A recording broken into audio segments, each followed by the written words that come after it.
just wanted to recap with you guys yesterday from Double Process. I hope you guys are having a good day. I wanted to go over the formulas that you guys had suggested and show you what the results were. And I think it's really interesting. And I think that it's really like probably very, like we have good lighting. So I think you'll be able to see it pretty well, okay? So here, we wanted to do the 5 and 10, Jamie.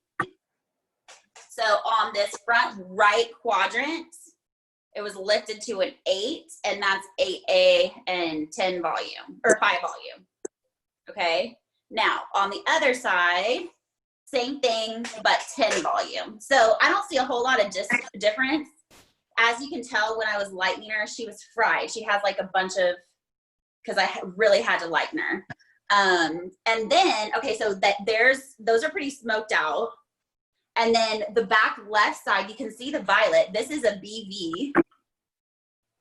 So you can see that tone. You can see the violet. And then on this side, you can see, it was my favorite, of course, but this is the UTA. Hell yeah. So A, UTA, and then BV, and then on this side, the 8A with 10. So I think it was like an awesome experiment because to me, any of those colors would work depending on who, like what, hold on just a second, like what the outcome is that you're looking for. So if you're looking for something that is more ashy, then I would definitely go for the 8A, something that was a little bit more smoked out. If you want to go a little bit more natural, I would definitely do the UTA. And I think if you want that violet-y kind of warmish, pinky, blushy undertone, to definitely add the BV. The violet can be seen. So yeah. So I just wanted to recap that with you guys. Thank you, Miss Teresa, for letting me jump in and hijack your meeting.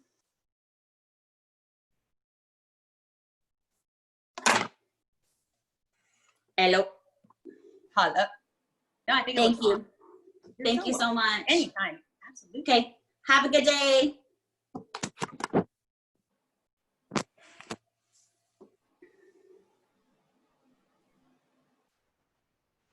What's up, everybody? How'd your morning go with your two strandy twisties? Get your fingers moving early, huh? They look not like yours for sure. They don't look cute. But you know what? It's okay. They're all looking really cute.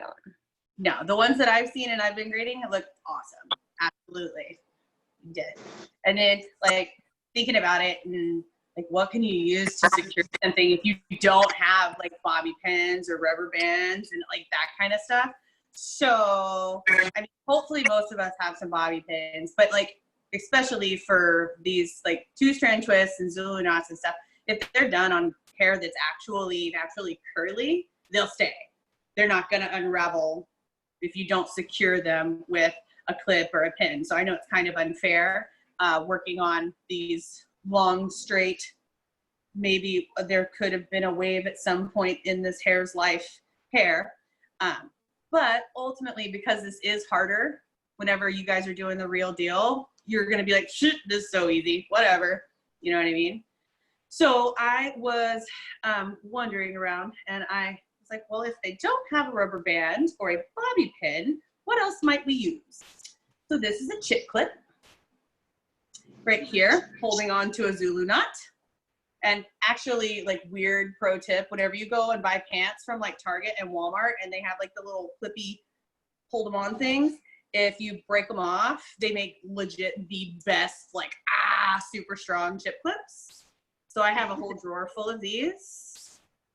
I know, I'm super weird. But I mean, we also have like regular chippy clippies, and those totally will work on your Zulu knots. It's a little trick to get them on there, but it did work. And then also, I don't know about you guys, but I hoard twist ties, the little bread tie wrapper thingies. So a bread wrapper tie will actually hold a Zulu knot as well.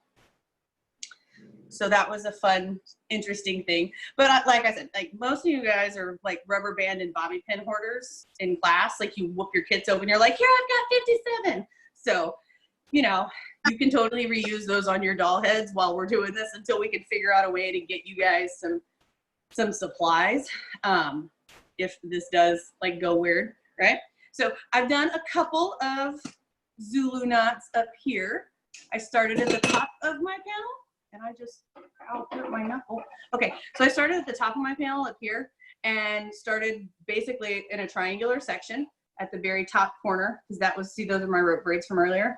So at the top section here, just started to twist the hair around and around until I get it nice and like tight. So I'm gonna do a couple of example ones for y'all so you can see how these go. And then the ones I did earlier today, I'm gonna take down so you guys can see what the finished outcome will be. I'm gonna do one in a pretty big section so you guys get a good visual. I'm working on damp hair. I put a little bit of leave-in conditioner in here just because this doll is a little crispy. She came that way. I didn't do it, I promise. And then I'm just gonna start by twisting right here at the base and then keep twisting all the way out. So Zulu knots, just like two-strand twist, are a way to change a curl pattern. They're a protective style. They're not super popular for people to wear right now, but definitely in the 90s, there was, what was that rapper chick's name that wore the Zulu knots all the time? Anybody remember?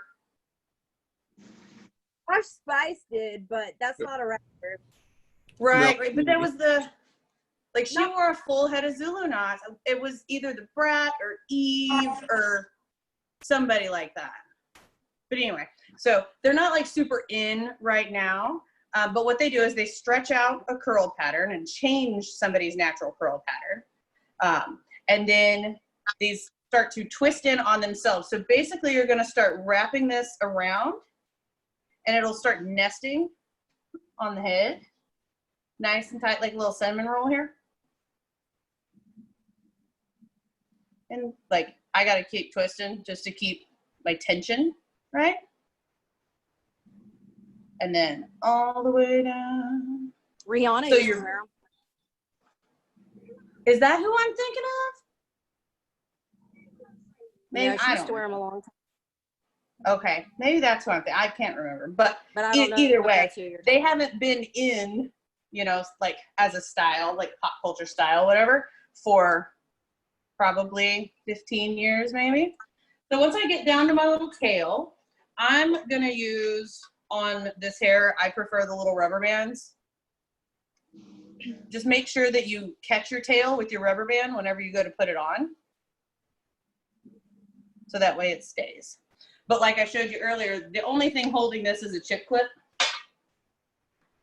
And it's not coming undone because it's had time to set for just a minute. But if this was actually like naturally curly hair, it will hold on there and just curl around itself and it'll stay. So you would wear something like this until it dried. You could sit under a dryer. It would take forever. When people wore these, you would usually wear this for 3 or 4 or 5 days. And then whenever you take your Zulu knots down, you have a totally different curl pattern. So I'm gonna show you the ones I did this morning. So as you unravel gently, and usually you've got some sort of product on your hands. So start by this, and then this comes out, and you get nice, soft, wavy waves. You see the difference in the straight here, and then we have a nice little wave pattern there. And so I did these this morning, literally as we were ending the call, like as soon as we finished with the 2-strand twist this morning, and they're still wet. They're exactly about the same amount of dampness because this really does hold in, right, moisture. And it's great, especially for curly hair, because curly hair is always super, super thirsty. Yeah. But again, the Zulu knot exercise is not necessarily something that you're going to use very often, especially right now. But what it does is it gets your finger muscles going and moving, right?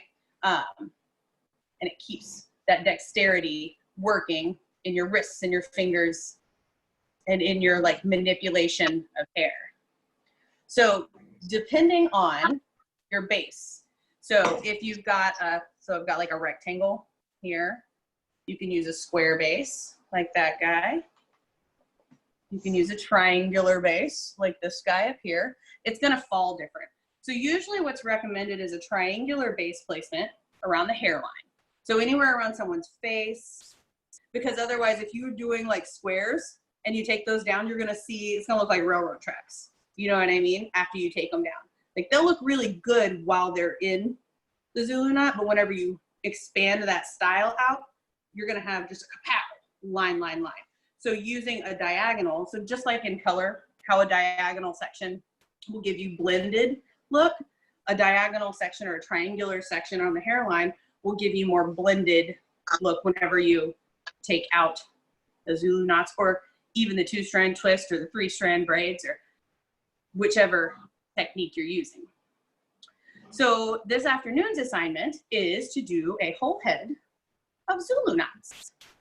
And I get it, if you guys don't have enough stuff to like secure these and you're not like me and you don't hoard twist ties off of bread bags, then you can do a panel like all the way with whatever, you know what I mean? Like do a full panel, take that picture, take those down, and then reuse whatever you're using to secure it on the next panel.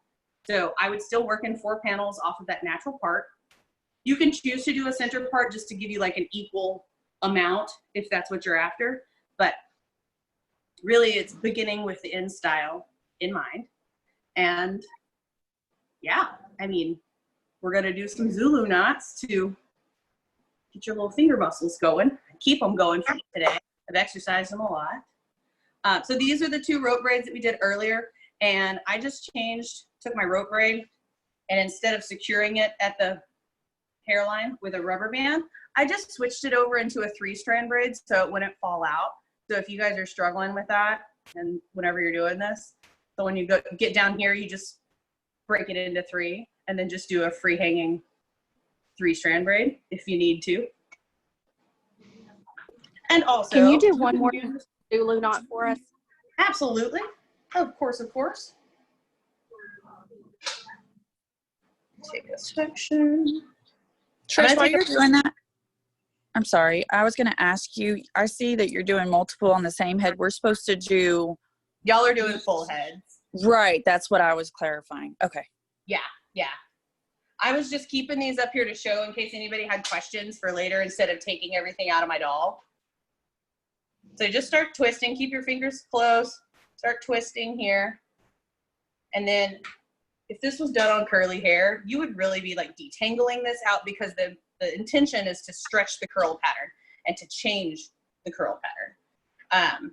Depending on like where you're at and who you're around, the same way that somebody might say a shampoo set and somebody might say a roller set, right? There's different words and different names for this. They're usually either called Zulu knots or Bantu knots, depending on where you are, and everybody's got a different definition of them. In the Paul Mitchell curriculum, they're Zulu knots. In the Milady curriculum, they're Zulu knots. But you'll go to a salon and it might be done as a Bantu knot service. And the reason why these are called Zulu knots is because of the Zulu tribe in Africa, which is pretty cool. That's what they're associated with.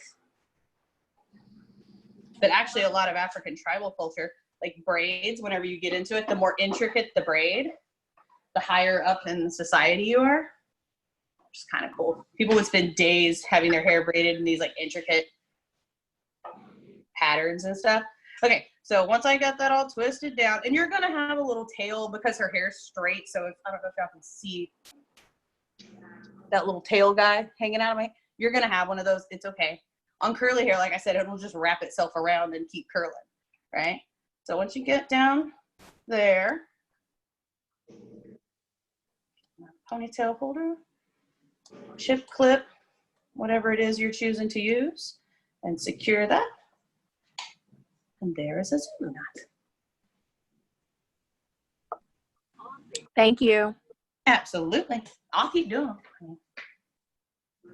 This is one of those things, like wrapping a perm after you've like started doing it and you kind of get in your rhythm, it becomes kind of mindless, where you're just like, okay, this is what I'm doing.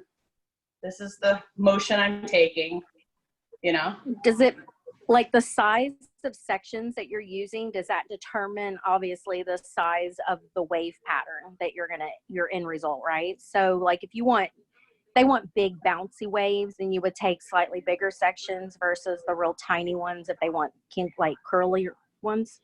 Yeah, but these are still going to give you quite a bit of curl just because you're twisting that hair like over and over again and then twisting it around itself.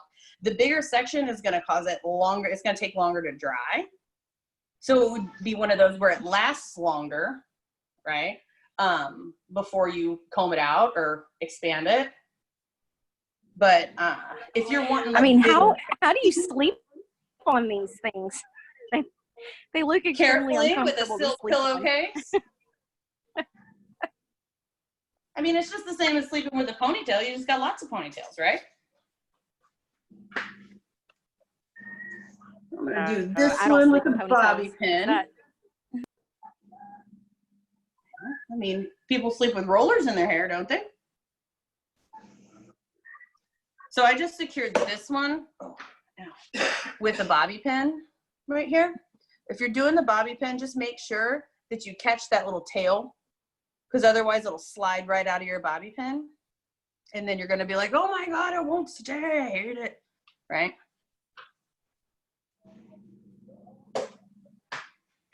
I mean, I gotta say, this little twist tie thing is funny. But yeah, so keep your sections neat. You can choose square bases, triangular bases, rectangle bases. I'd like them like your full head, like no bigger than like a 3" by 3" because that's pretty big, you know what I mean? Because the idea is that we're getting your hands moving and your muscles working, and yeah. Teresa? Yes. So I looked it up before we did this, and one of the ways that they did it is like they put they tied a little what am I looking for? A little rubber band in it first, and then tied it, and then did that. It made it easier for me. Okay. If do you've got that. the rubber bands to do it, you can certainly do that. Sure. Okay.